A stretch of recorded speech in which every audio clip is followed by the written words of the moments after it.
हाले ठीक हो ना। Welcome to technical path.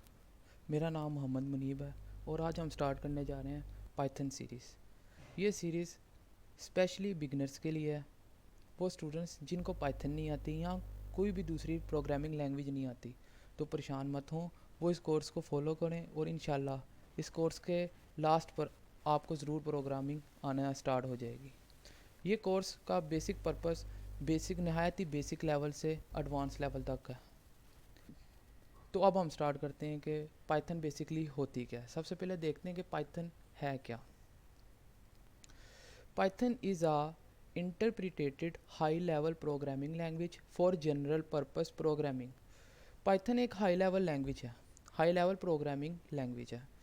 इसका पर्पस दूसरी प्रोग्रामिंग लैंग्वेजेस की तरह ही होता है। अगर आपको प्रोग्रामिंग लैंग्वेज का नहीं पता तो इस तरीके से समझ लें जैसे कि हम एक दूसरे से कम्युनिकेशन के लिए Urdu, English, Punjabi, Hindi languages use करते हैं, और इसी तरह कंप्यूटर से कम्युनिकेशन के लिए भी हमें कोई ना कोई प्रोग्रामिंग लैंग्वेज इस्तेमाल करना पड़ती है।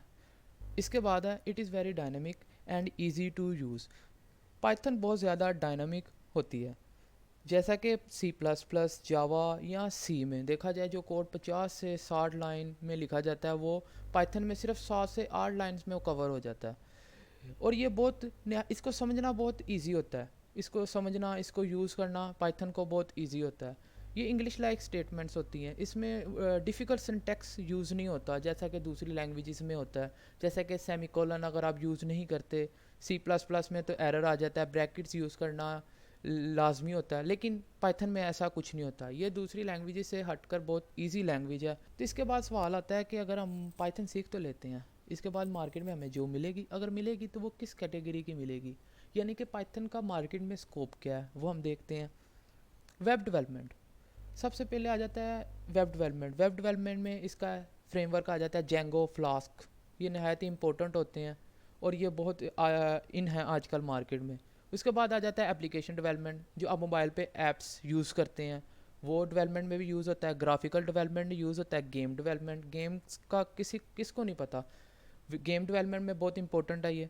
Data sciences, machine learning, deep learning, यानी कि आर्टिफिशियल इंटेलिजेंस का 50% हिस्सा आपका पाइथन के ऊपर बेस करता है। यानी कि मेन कॉन्सेप्ट आपका पाइथन में ही आता है। यानी कि अगर आप पाइथन एक लैंग्वेज सीख लें तो इससे आप बहुत सी फील्ड कवर कर सकते हैं।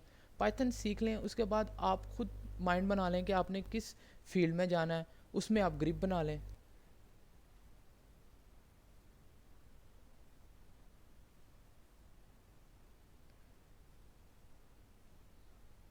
और उस पर मज़ीद काम करें और इंशाल्लाह आपको मार्केट में जॉब ज़रूर मिलेगी। हम इस सीरीज़ में ज़्यादा प्रैक्टिकल पर फोकस करेंगे और बहुत कम थ्योरी पर फोकस करेंगे, क्योंकि मेन काम प्रैक्टिकल आना होता है। अब तक के लिए इतना ही, और नेक्स्ट वीडियो में हम देखेंगे कि हम किस तरीके से पाइथन के आईडी डाउनलोड करते हैं और उनको कैसे यूज़ किया जाता है। तब तक के लिए मुझे इजाज़त दें। अल्लाह हाफिज़।